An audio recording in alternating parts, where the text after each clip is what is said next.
5일간 왜곡된 삶에서 다시 하나님의 형상 회복하기라는 큰 주제를 가지고 함께 은혜를 나누려고 합니다. 그 첫 번째 시간입니다. 오늘 말씀의 제목은 그리스도를 만날 때 삶은 선물로 바뀐다입니다. 그리스도를 만날 때 삶이 선물로 바뀐다 라는 제목을 함께 은혜를 나눌 텐데요. 이 전도서 전체의 말씀은 삶의 덧없음, 해 아래 새 것이 없음, 그리고 3장 초반에는 모든 것이 때가 있음 등에 대해 말씀하면서 즉 이 해 아래 호흡하고 사는 존재들에게 하나님 없는 삶이 얼마나 무의미한가. 그리고 마지막에 가서는 그러므로 너는 창조주 하나님을 기억하고 하나님을 경외하고 그의 명령들을 지켜라. 이것이 모든 사람들의 본분이다 라며 결론을 맺습니다. 이런 전도서의 큰 흐름 속에서 오늘 우리가 삶이란 무엇인가에 대해 함께 묵상을 해보려 합니다. 우리가 이 땅에 태어나서 호흡을 하며 살다가 이 호흡이 다하는 날까지의 시간을 삶이라고 합니다. 하나님께서는 이 삶을 우리에게 원래 선물로 주셨습니다. 태초에 하나님께서 천지를 창조하시고 사람을 하나님의 형상으로 만드셨던 그때 첫사람 아담은 하나님을 직접 대면했습니다. 대화도 했고요. 그때는 하나님과 우리 사이에 인간을 막고 있던 그 어떤 벽도 없었습니다. 그러나 그 후 죄라는 것이 들어온 후에 선물로 주어진 우리의 삶이 이제는 너무나 수고스러운 것이 되어버리고 말았습니다. 하나님께서는 아담에게 아담과 하가 선악과를 먹고 하나님이 낯을 두려워할 숨은 그때 그들을 찾아내서 이렇게 말씀을 하셨습니다. 아담아, 내가 너에게 먹지 말라고 한 나무의 열매를 내가 먹었은즉 땅이 너로 말미암아 저주를 받았다. 그러므로 이제는 내가 수고하여야 그 소산을 먹게 될 것이며 내가 흙으로 돌아가는 날까지 얼굴에서 땀을 흘려야 먹을 것을 먹게 될 것이다 라고 말씀하셨습니다. 이 말씀이 전도서에는 이렇게 풀어내고 있습니다. 1장 13절의 말씀인데요. 제가 읽어드릴게요. 내가 마음을 다하여 지혜를 써서 하늘 아래 행하는 모든 일을 연구하여 살핀즉 이는 괴로운 것이라. 하나님이 인생들에게 주사 수고하게 하신 것이라. 그리고 오늘 본문 3장 10절에서 이렇게 말합니다. 하나님이 인생들에게 노고를 주사 애쓰게 하신 것을 내가 보았노라. 여기서 쓰인 이 노고라는 단어는 단순한 일을 말하지 않습니다. 인간이 통제할 수 없는 삶의 무게, 피할 수 없는 수고와 번민을 포함하는 표현입니다. 이 말씀이 3장 1절에서 8절까지 모든 것이 때가 있다라는 말씀 이후에 나오는 구조로 보았을 때 하나님의 때와 시간을 인간은 결코 알 수 없고 그 알 수 없는 시간 속에서 애쓰고 힘쓰며 살아가고 있는 이 인생의 구조가 너무나 수고스러운 것이다 라고 말합니다. 그리고 전도서를 시작하면서 또 어떤 말씀이 있냐면 모든 만물이 피곤하다는 것을 다 안다 라고 되어 있어요. 우리는 너무나 피곤하고 수고스럽고 힘든 인생을 살아가고 있습니다. 이런 말씀들을 한 번쯤 들어보셨고 실제로 여러분 가운데 이런 말씀 한 적이 있을 수도 있습니다. 왜 사세요? 라고 물으면 죽지 못해 살죠. 뭐 태어났으니까 뭐 사는 거죠. 이런 이게 얼마나 자주적인 말입니까? 이런 인생들에게는 삶이 결코 선물일 수 없습니다. 그런데 이 말이 더욱더 안타깝게 다가오는 이유는 우리에게 삶이 본래 하나님의 선물로 주어졌다는 것입니다. 본래 하나님의 형상으로 창조받은 사람들이 이렇게 된 것은 죄로 인함이고 그 죄의 결과가 곧 사망이기 때문입니다. 우리가 죄 때문에 사망에 이른다는 말은 다른 말로 하면 죄로 인해 우리의 생명이 빼앗긴 상태에 있다라는 말씀과도 같습니다. 하나님께서는 죄에게 빼앗긴 그 생명에 놓여있는 우리에게 그리스도를 통해 다시 생명을 주셨습니다. 이것이 복음이에요. 네. 죄로 인해 수고스럽고 노고와 같던 삶을 살고 있던 우리에게 하나님은 새로운 생명을 주셨고 다시 태어나는 삶을 허락하여 주셨습니다. 그래서 예수님을 믿고 구원받은 사람들을 고린도서 5장 17절에서는 새로운 피조물이다. 완전히 새롭게 된 피조물이라고 말씀을 합니다. 그러므로 그리스도를 통해 새로운 삶을 사는 새로운 피조물이 된 이들에게는 이 노고스러운 삶이 다시금 선물로 변하게 되었습니다. 잃어버린 하나님의 형상을 이제 우리의 삶 속에서 되찾아가는 여정이라는 것이죠. 이 자리에 계신 여러분들은 어떠십니까? 여전히 일생에서 겪는 여러 고통과 어려움과 두려움들로 인해 일생이 수고스러운 짐처럼 느껴지는 삶을 살고 계십니까? 아니면 이제는 그리스도를 만나고 그분의 새 생명을 받아서 하나님의 형상을 회복해가는 선물로서의 삶을 누리고 계십니까? 지금 예배 자리에 나오셔서 예배를 드리고 계시고 또한 온라인으로 예배를 드리시는 분들 중에 초신자분들 없으실 거예요. 네, 다 신앙의 연수가 오래되셨을 거고, 그렇다면 이제는 우리가 아둥바둥하는 신앙, 애쓰고 힘쓰는 괴로운 신앙생활에서 좀 벗어나셔야 돼요.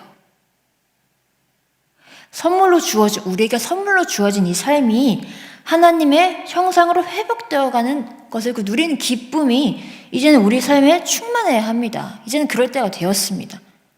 네. 전도서에서 헤아의 인생에 헛됨이 없담을 말하는 이유가 이것입니다.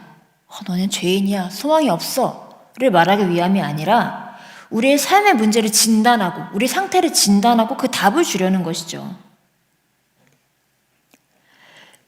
전도서 1장에서 12장 그 후반부까지 쭉 삶이 얼마나 허탄한가를 말하고 난 후에 그러므로 너는 청년일 때 하나님의 알고 창조주 하나님을 기억하고 그를 경외하라. 그리고 그의 명령을 지키는 것이 사람의 본분이다라는 전도서의 결론이 이렇게 그리스도와 연결이 됩니다. 그런데 여기서 주의하실 점이 하나 있습니다.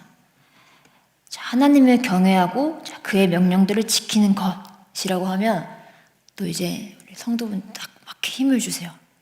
이제 내가 또 열심히 또 순종해봐야겠다. 열심히 살아봐야겠다. 아닙니다. 우리 담임 목사님께서 늘 강조하시죠. 여러분 힘을 빼세요. 힘을 빼시고 예수님을 바라보세요. 라고 말씀하셨죠. 하나님을 경외하고 그의 명령들을 지키는 것이 절대 율법 생활이 아닙니다. 봉사, 출석, 헌금, 전도, 내가 성경을 얼마나 읽었는지, 내가 기도를 얼마나 했는지, 내가 새벽 기도를 얼마나 나오는지 너무 귀하십니다. 너무 귀한데요. 제가 방금 나열한 이 모든 것들이 이것들을 통해서 내가 매일의 삶 가운데 예수님을 만나고 있는지, 그래서 내 삶이 지금 노고가 아닌 정말 하나님의 형상을 회복되어 가고 있는 선물로의 삶이 되어가는지가 더 중요한 겁니다. 이런 것들을 통해서 내가 지금 그리스도와 연합의 삶, 사귐의 삶을 누릴 수 있는 그런 통로들이 되어야 해요. 이것을 행위 자체는 의미가 없습니다. 저의 경우도 마찬가지 아니겠습니까? 제가 아무리 이렇게 말씀을 전하고 한다고 해도 제가 이런 과정들과 시간들을 통해서 아무런 제 삶 가운데 변화가 일어나지 않는다면 대체 말씀을 전하는 이게 적어도 저에게는 무슨 의미가 있겠어요? 이게 저에게 소화가 돼서 삶이 소화가 돼서 저의 이제 행동 가운데 나타나야 된다는 것이죠. 하나님을 경외하는 것, 그러니까 하나님을 경외한다는 것은 결국 하나님께 합당한 존경을 보이며 그분의 말씀에 순종하는 것 아니겠습니까? 그렇다면 하나님께 순종하는 것은 무엇일까요? 그분이 보내신 이를 믿는 것입니다. 그리스도를 나의 구주로 고백하고 성령으로 그분의 생명을 받고 거듭나는 것입니다. 그리고 거듭난 사람이 되어서 예수님과 연합, 사귐의 삶을 누리며 본래 우리에게 주어졌던 선물로서의 삶, 하나님의 형상으로서의 삶을 회복해 가는 것입니다.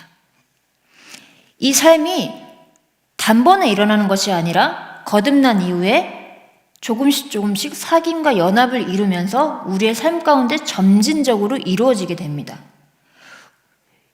저와 여러분 안에 계신 성령님께서 그 일들을 이루어 가시기 위해 들어오신 것입니다. 이것이 전도서에서 말씀하는 사람의 본분입니다.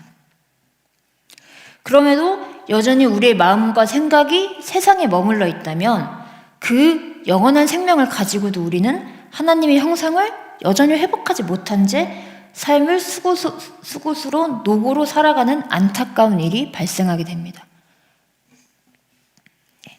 이 노고의 삶에 대해서 조금 더 살펴보도록 할게요. 전도서 전체를 보면요, 많은 것들의 헛됨에 대해 말씀을 하고 있는데 한 가지 공통점을 볼 수 있습니다. 제가 몇 가지를 좀 말씀드릴게요. 여기 나와 있는. 자, 어떤 사람이 그의 영혼이 바라는 모든 재물, 존귀를 다 얻었어요. 하나님께서 허락해 주셨대요. 근데 허락해 주셨는데 그걸 누리는 것까지는 허락하지 않으셨어요. 그러면 그가 얻은 그 모든 것이 다른 사람에게로 가니 이것이 또한 얼마나 헛되냐 말씀하고요. 또 어떤 사람은 100명의 자녀를 낳았대요. 그리고 장수했어요. 사는 날이 많은데 그럼에도 그의 영혼이 그러한 행복으로 만족하지 못함으로 또한 헛되다. 그러니까 인생에서 채워지지 않는 그 만족에 대해서 말씀하고 있는 것이죠. 또 어떤 이는요, 많습니다. 네, 또 어떤 이는 천년의 갑절을 산대요. 그럼에도 행복을 보지 못하면 결국 다 한 곳으로 돌아가니 이것 또한 얼마나 헛되느냐. 그래서 전도서의 저자 솔로몬은 전도서를 시작하면서 이 모든 것을 먼저 정리합니다. 내 손으로 한 모든 일과 내가 수고한 모든 것이 다 헛되어 바람을 잡는 것이며 해 아래 무익한 것이다. 자, 제가 방금 말씀드린 여러 헛됨의 말씀 속에 어떤 공통점이 보이십니까? 결국 모든 인생들은 죄로 인한 사망이 결정되어 있기에 얼마나 가졌던 무엇을 누리던 결국 다 소망이 없음에 대해 말씀하고 있습니다. 이 말씀이 오늘 본문 3장 11절로 연결이 됩니다. 여기는 함께 읽겠습니다. 3장 11절입니다. 하나님이 모든 것을 지으시되 때를 따라 아름답게 하셨고 또 사람들에게는 영원을 사모하는 마음을 주셨느니라. 네, 여기까지 보겠습니다. 네, 여기서 중요하게 보아야 할 부분이 영원을 사모하는 마음입니다. 하나님에 의해 해 아래 창조된 모든 사람에게는 영원을 사모하는 마음이 있기 때문에 영원하고 싶은 이제 마음이 있다는 것이죠. 우리 인생들은 스스로 나는 어디에서 왔으며 어디로 가는지를 묻도록 창조되었다는 거예요. 그래서 이 삶의 의미를 찾기 위해서는 나라는 존재의 시작과 끝을 알아야 하는데 그 의미를 이 세상에서 아무리 높은 지혜와 지식으로도 알 수 없고 그 어떤 것들을 가져도 그 영혼을 사모하는 그 헛헛함이 채워지지 않더라는 것입니다. 우리의 시작은 하나님의 형상이었기 때문에 다시 그 형상을 회복해야만 하나님께서 주신 그 영혼을 사모하는 갈증이 해결되게 됩니다. 우리가 그토록 찾아 헤매던 평안과 안식과 영원이 그리스도의 생명에 있다는 말씀입니다. 그리스도와의 만남에 있습니다. 그러니 그리스도를 통해 이제는 새로운 피조물이 되었고 새로운 피조물이 되신 여러분들은 이제 영원을 사모하는 마음을 가진 자에서 영원을 가진 자가 되셨습니다. 다음 말씀을 이어서 보겠습니다. 이어서 12, 13절입니다. 함께 읽겠습니다. 사람들이 사는 동안에 기뻐하며 선을 행하는 것보다 더 나은 것이 없는 줄을 내가 알았고 사람마다 먹고 마시는 것과 수고함으로 낙을 누리는 그것이 하나님의 선물인 줄도 또한 알았도다. 10절에서는요. 노고를 주사 애쓰게 하셨다라고 하는데 여기서는 또 수고함으로 낙을 누리는 것이 기쁨이라고 말씀을 합니다. 자, 같은 말씀인데요. 자, 이 말씀이 무슨 뜻이냐면 하나님께서 인생을 수고 없는 낙원으로만은 만들지 않으셨다는 말씀이에요. 그래서 수고와 노고가 있는 것은 죄의 결과입니다. 그 자체를 제하지는 않으셨지만 그 속에서 수고와 전부 저주만으로 끝나는 것이 아니라 그 속에서도 은혜를 베풀어 주셨습니다. 그래서 수고를 통해 기쁨을 누릴 수 있는 선물을 주셨다는 것입니다. 그런데요, 이 기쁨이 그리스도와 함께하면 영원한 기쁨으로 바뀌어지고요. 그리스도가 없다면 그 수고 속에서 잠깐의 위로만 주는 사라져버릴 기쁨이 되는 것입니다. 마지막으로 14절과 15절 보겠습니다. 하나님께서 행하시는 모든 것은 영원히 있을 것이라 그 위에 더할 수도 없고 그것에서 덜 할 수도 없나니 하나님이 이같이 행하심은 사람들이 그의 앞에서 경외하게 하려 하심인 줄을 내가 알았도다. 이제 있는 것이 옛적에 있었고 장래에 있을 것도 옛적에 있었나니 하나님은 이미 지나가신 것을 다시 찾으시느니라. 하나님께서 행하시는 그 모든 일에 사람은 그 어떤 것도, 그 작은 것도 더하거나 덜할 수 없습니다. 제가 어떤 설교에서 이런 말씀을 들은 적이 있어요. 아침에 폈다 저녁에 사라지는 그 하찮은 풀 한 포기 만들어낼 수 있을까요? 할 수 없죠. 그러니까 뭐 사람이 대단하고 말을 하지만 그 하찮은 풀 한 포기조차 우리는 만들어낼 수가 없습니다. 하나님이 하시는 그 일에 그 어떤 것도 더하거나 덜할 수 없습니다. 그렇기에 이러한 질서 속에서 우리의 시작과 돌아갈 곳이 되시는 이 하나님 없이 영혼과 만족을 찾으려 하면 삶이 선물이 아닌 노고가 되어버리게 됩니다. 그래서 전도서는 삶의 허물을 말하는 것이 아니라 하나님 없는 삶은 수고가 되고 하나님을 찾는 삶은 그리스도를 통해 선물이 된다는 것을 말씀해주고 있습니다. 그러니 이것을 깨달아 하나님을 경외하는 자로 갈 것을 강하게 권고합니다. 또한 이어지는 15절의 하반절을 보시면 이미 하나님께서 지나가신 것을 다시 찾으신다라고 되어 있는데요.